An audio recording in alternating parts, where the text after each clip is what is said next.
I stared at the notification on my phone, my hands trembling slightly as I read the words for the third time. The Toronto General Hospital patient portal was denying my access. Visitor restrictions in effect by court order. Court order? I was standing in the hospital parking lot, 15 minutes from my wife's ICU room, where she'd been fighting for her life for the past week. Margaret, my Margaret of 43 years, and someone had filed paperwork to keep me away from her. I pressed the call button for the hospital's main desk. The voice that answered was professional, but apologetic. Mr. Harrison? Yes, we received the court documents this morning. I'm afraid until the matter is resolved, we cannot permit you to visit Mrs. Harrison. What documents? Who filed them? There was a pause. The order was filed by your daughter, Vanessa Harrison. She's cited concerns about patient safety and decision-making capacity. The parking lot seemed to tilt. Vanessa, our eldest daughter, the one who'd been pushing hardest for us to make arrangements ever since Margaret's diagnosis 6 months ago. I'm 68 years old. I've weathered blizzards on construction sites from Thunder Bay to Halifax. I've raised 3 daughters and built a commercial real estate development company from nothing. But in that moment, standing in that parking lot with autumn leaves swirling around my feet, I felt more helpless than I ever had in my life. My phone rang. Unknown number. Mr. Harrison? This is Eleanor Kwan from Perkins & Associates. I'm calling to inform you that a restraining order hearing has been scheduled for 9 o'clock tomorrow morning at the Ontario Court of Justice. Your daughter has filed an urgent motion citing concerns about your mental stability and alleging threatening behavior toward family members. That's insane. I've never threatened anyone in my life.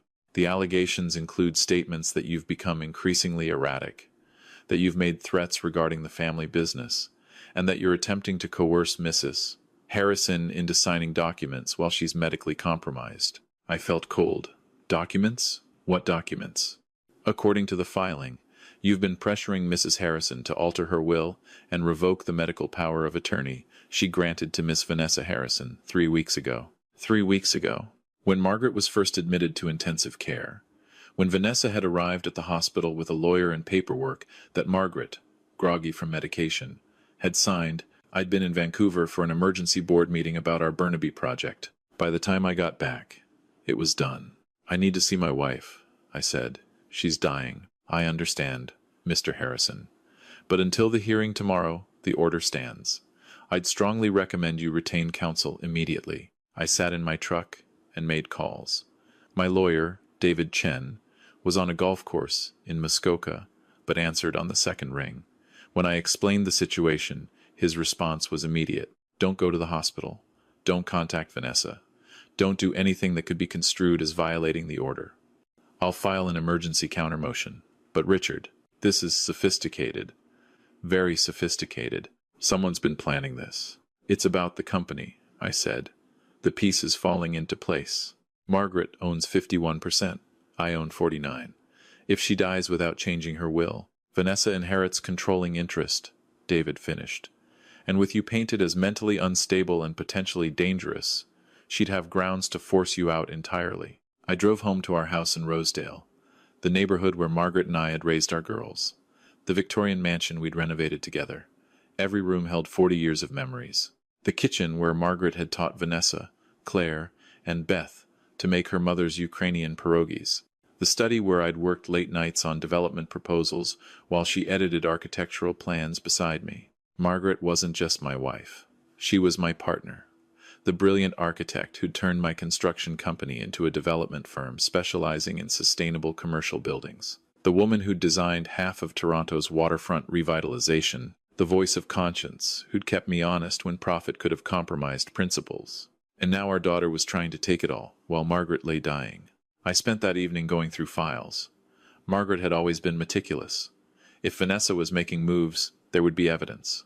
I found it in Margaret's home office, in a locked drawer I'd never opened before. Inside was a red folder labeled Vanessa, Private. Inside were bank statements. For the past 2 years, Vanessa had been siphoning money from the company.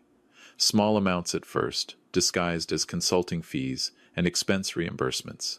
Then larger transfers. $300,000 in total, funneled into an offshore account and then back into a commercial property development in Calgary that had failed spectacularly. There were emails too. Vanessa to a private investigator, asking for surveillance on me and Margaret.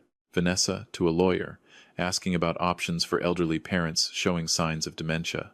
Vanessa to a commercial real estate broker, getting valuations on our company's holdings. The most damning was a handwritten note in Margaret's elegant script, dated 2 weeks before she'd collapsed. Richard, if you're reading this, something has happened to me. Vanessa came to me last month asking me to sign over power of attorney, just in case. She's been pushing me to update the will, to give her full control of the company immediately. She says you're becoming forgetful, that you're making dangerous decisions. I know this isn't true. I know what she's really after. I've kept evidence of the embezzlement, because I kept hoping she'd come clean. I kept hoping my daughter would do the right thing. But tonight she told me that if I don't cooperate, she'll make sure you can't interfere. She has documents ready to file, alleging abuse, mental incompetence, financial exploitation. She said she'd ruin you if I don't give her what she wants. I refused. I told her I would be revealing the embezzlement and that she needed to repay the money and seek help. She left angry. I'm documenting this because I'm afraid. Not for me, for you. If something happens to me, if I'm suddenly incapacitated or unable to speak for myself, you need to know what we're dealing with. Our daughter is not well, Richard. She's desperate. And desperate people do terrible things. I love you. I've loved you since I was 23 years old, and you were that cocky young foreman who asked me to dance at the engineer's ball. Whatever happens, know that our life together has been my greatest joy. Always yours, Margaret. I read it 3 times, tears blurring the words. Then I photographed every page of the folder and emailed them to David Chen with a simple message. Emergency evidence. Filing hearing at 9 a.m. The next morning, I arrived at the Ontario Court of Justice at 8:30. David met me outside with a briefcase full of documents and a grim expression. Vanessa's lawyer is good, he said. They've got a psychiatrist report claiming you've shown signs of paranoid delusions. They've got statements from business associates saying you've been erratic in meetings. They've even got an incident report from hospital security claiming you attempted to force your way past a nurse. That's a lie. I've never. I know. But this is about creating a narrative. By the time we get in front of the judge, they want you looking like an unstable old man who's dangerous to his dying wife. Do we have a chance? David smiled tightly. We have Margaret's documentation. We have forensic accounting that I pulled together last night showing the embezzlement. And I've subpoenaed the hospital's medication records, showing that Margaret was heavily sedated when she signed over power of attorney. Plus, I've got something else. He handed me his phone. On the screen was a video file, dated from the previous evening. It showed Vanessa in the hospital, standing beside Margaret's bed. The audio was clear. Come on, Mum, just sign it. The new will gives everything to me. Dad doesn't need to be involved anymore. He's too old, too stuck in his ways. The company needs fresh leadership. Margaret's voice, weak but lucid. No, Vanessa, this is wrong.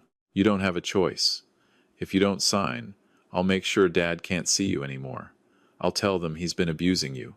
I'll have him declared incompetent. I'll take everything anyway. It'll just be messier. Where did you get this? I asked. Your daughter, Beth. She's been suspicious for weeks. She set up a camera in Margaret's room yesterday and caught everything. She sent it to me an hour ago. Beth, our youngest, the school teacher who'd always been the quiet one, the peacemaker. She'd known something was wrong and had gathered evidence while the rest of us were scrambling. The courtroom was sterile and cold. Vanessa sat with her lawyer, a sharp-faced woman in an expensive suit. She didn't look at me as I entered.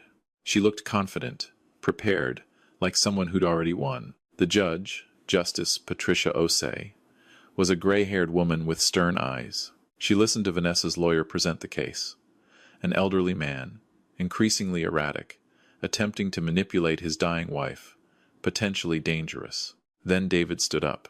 Your Honor, I'd like to present evidence that tells a very different story. A story of financial fraud, manipulation of a vulnerable patient, and false allegations designed to cover up criminal activity. He laid out the bank statements, the emails, Margaret's letter, the medication records showing she'd been given sedatives before signing documents, and finally, Beth's video. The courtroom went silent as the recording played. Vanessa's voice, cold and calculating, threatening Margaret, her mother's weak refusal. When it ended, Justice Osei looked at Vanessa with an expression I'd seen before on my mother's face, back when I was a boy and she'd caught me in a particularly bad lie. Disappointment mixed with disgust. "Miss Harrison," the judge said quietly, "you've wasted this court's time with fabrications while your mother lies in hospital fighting for her life. The restraining order is dismissed. Mr. Harrison will have full access to his wife immediately. Furthermore, I'm referring this matter to the Crown Attorney's Office for investigation into potential fraud and elder abuse charges." Vanessa's face went pale. Her lawyer whispered urgently in her ear, but Vanessa shook her head and stood. "Your Honor, Sit down, Miss Harrison. You've said quite enough already." I left the courtroom and drove directly to Toronto General. The nurses recognized me and waved me through. Margaret's room was on the 7th floor, overlooking the lake. The autumn sun streamed through the windows. She was awake, barely. The machines beeped steadily, monitoring the heart that had been failing for months. But her eyes found mine, and I saw recognition, relief. I took her hand. It felt so small, so fragile, the strong hands that had drafted building plans and kneaded bread dough and held our daughters when they were born. "I'm here," I said. "I'm here, Margaret." Her lips moved. I leaned closer. "The folder?" she whispered. "You found it?" "I found it. It's over. Vanessa can't hurt us anymore." A tear rolled down her cheek. "I'm sorry. I should have stopped her sooner." "No, no, love. You did everything right. You protected us both." We sat together as the afternoon light faded. Our daughter Claire arrived, then Beth with her husband. We gathered around Margaret's bed like we'd gathered around our kitchen table for 40 years of family dinners, telling stories, holding hands, saying goodbye. Margaret died that evening at 7:43, with me holding her right hand and Beth holding her left. Her last words were, "The pergola needs fixing before winter." It made us laugh through our tears. Even dying, Margaret was thinking about the home we'd built together. The weeks that followed were a blur of funeral arrangements and legal proceedings. Vanessa was charged with fraud and attempted elder abuse. The Crown Attorney's Office was very interested in the offshore accounts and the forged medical assessments. Claire, Beth, and I went through Margaret's will together. She'd updated it 3 months earlier, before Vanessa's manipulations began. The company was split 3 ways. Beth got Margaret's shares, with a provision that I would remain as CEO until retirement. Claire, who'd never been interested in the business, received the Muskoka cottage and several investment properties. Vanessa received exactly $1 in a letter.